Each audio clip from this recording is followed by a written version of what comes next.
Izinkan saya berbicara secara singkat mengenai salah satu pertanyaan paling penting dalam hidup, pertanyaan tentang tujuan hidup, seperti yang dijelaskan dalam Al-Quran. Ini adalah topik yang sangat relevan, terutama bagi Muslim yang tinggal di Amerika, sebuah negara di mana Islam masih tergolong sebagai agama minoritas dan belum sepenuhnya dipahami. Banyak orang ingin tahu, apa sebenarnya pandangan Islam tentang alasan keberadaan manusia? Namun, sebelum membahas itu, saya ingin mengajak Anda melihat dari sudut pandang lain, sudut pandang seorang ateis. Untuk bisa memahami apa yang ditawarkan Al-Quran kepada mereka yang tidak percaya pada Tuhan, saya perlu menceritakan sedikit perjalanan hidup saya tentang bagaimana saya menjadi seorang ateis meskipun saya tumbuh di lingkungan Kristen. Ibu saya tidak pernah menjadi penyebab saya meninggalkan iman. Beliau adalah wanita yang luar biasa, lembut, anggun, penuh kasih. Ia adalah seorang perawat terdaftar yang bekerja keras, terutama di bangsal pasien sekarat. Banyak orang memuji beliau. Bahkan ketika saya menjemputnya dari rumah sakit, para pasien sering menarik saya untuk menceritakan betapa besar kasih sayangnya. Ketika beliau wafat, pemakamannya penuh sesak oleh mereka yang ingin menghormatinya. Berkali-kali saya mendengar orang berkata, "Jeff, ibumu adalah wanita suci." Dan memang benar, beliau religius tanpa harus menunjukkannya. Kesalehannya nyata dalam tindakan, bukan kata-kata. Sebaliknya, ayah saya adalah sosok yang rumit.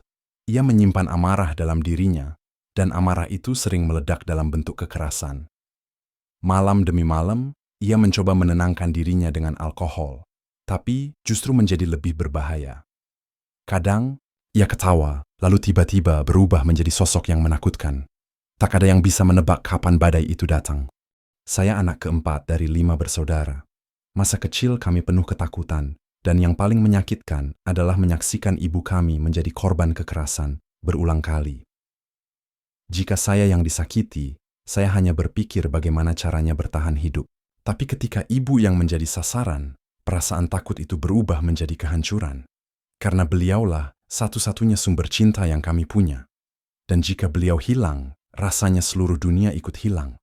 Yang lebih menyakitkan dari ketakutan adalah rasa bersalah. Saya mulai membenci ayah saya, dan itu membuat saya merasa berdosa. Lalu saya mulai membenci diri sendiri karena merasa tak berdaya untuk melindungi ibu. Malam-malam itu, saya hanya bisa bersembunyi di bawah selimut, menukar keberanian dengan keselamatan. Dan seiring waktu, saya makin sadar betapa kecil dan takutnya saya. Kebencian itu tumbuh kepada ayah dan kepada diri saya sendiri. Tidak adil rasanya memaksa seorang anak untuk memilih antara mencintai ibunya atau dirinya sendiri. Saya tahu besok akan ada kuliah tentang kekerasan dalam rumah tangga oleh Dr. Shaheen Rizwan. Saya sangat menyarankan Anda untuk hadir. Ini adalah topik yang sangat penting, bukan hanya bagi korban, tapi juga bagi kita semua yang ingin memahami luka yang sering tersembunyi di balik dinding rumah.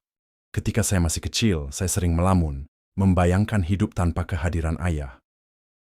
Bukan karena saya membencinya, tapi karena saya hanya ingin kekerasan itu hilang. Saya hanya ingin hidup tanpa rasa takut. Saya merasa seperti terperangkap dalam mimpi buruk dan tak ada jalan keluar. Malam demi malam, saya berdoa kepada Tuhan. Berulang-ulang. Tuhan, tolong, ambil ayah dari hidup kami. Tapi ayah tetap ada. Dan pada titik tertentu, saya mulai bertanya, apakah Tuhan benar-benar ada? Saya tak bisa memahami mengapa Tuhan membiarkan ibuku menjalani hukuman seumur hidup seperti ini. Apa dosa besar yang pernah Ia lakukan? Atau mungkin dosa kami, anak-anaknya, hingga kami layak menerima sosok ayah seperti itu? Saat itu saya belum cukup dewasa untuk mencari makna di balik pertanyaan-pertanyaan itu. Tapi saya punya cukup banyak rasa takut dan amarah untuk memicunya. Saya terlalu muda untuk memahami apakah ada hikmah di balik penderitaan ibu karena kekerasan ayah. Saya juga tak mampu melihat bahwa rahmat Tuhan mungkin juga mencakup ayah saya meski dengan segala kekeliruannya. Yang kulihat hanya kekacauan, kekerasan, dan ketakutan. Dunia tempat saya tumbuh terasa gelap. Dan dengan kondisi itu, mempertanyakan keberadaan Tuhan jadi hal yang sangat mudah. Dan saya memang mulai melakukannya sejak usia sangat muda. Masa remaja saya di akhir tahun 60-an dan awal 70-an penuh gejolak. Semuanya seakan meneguhkan rasa skeptis saya. John dan Robert Kennedy dibunuh. Martin Luther King pun ditembak mati. Wakil Presiden Agnew dipecat. Disusul Richard Nixon. Kota tempat tinggal saya dilanda kerusuhan ras. Geng jalanan bentrok di mana-mana. Saya pun terlibat dalam beberapa. Lalu Perang Vietnam. Kekacauan yang aneh dan tak masuk akal. Semua kejadian itu memperkuat satu pelajaran yang sudah diajarkan oleh ayah saya, bahwa dunia ini dikuasai oleh kekerasan yang acak, kejam, dan membabi buta. Dan saya pun bertanya, kenapa? Kenapa Tuhan menciptakan dunia seperti ini? Kenapa Dia tidak langsung menempatkan kita di surga sejak awal? Kenapa Dia membiarkan anak-anak Vietnam terbakar napalm dan berlari tanpa pakaian, tubuhnya dilalap api padahal mereka tak bersalah? Kenapa Dia biarkan pemimpin-pemimpin dibunuh? Kenapa kekerasan ini terus berlangsung, menimpa mereka yang tidak menciptakannya? Kalau Tuhan bisa menciptakan malaikat, kenapa Dia tak ciptakan kita seperti malaikat, bebas dari dosa? Kenapa Dia menciptakan kita dengan kerentanan terhadap dosa dan penderitaan? Apakah ini dunia terbaik yang bisa Dia ciptakan? Apakah ini awal paling sempurna yang Dia mampu? Saya tak bisa memahami itu semua. Jawaban dari para imam, dokter, guru, atau siapapun yang mencoba menjelaskan, tak satu pun yang terasa masuk akal bagi saya.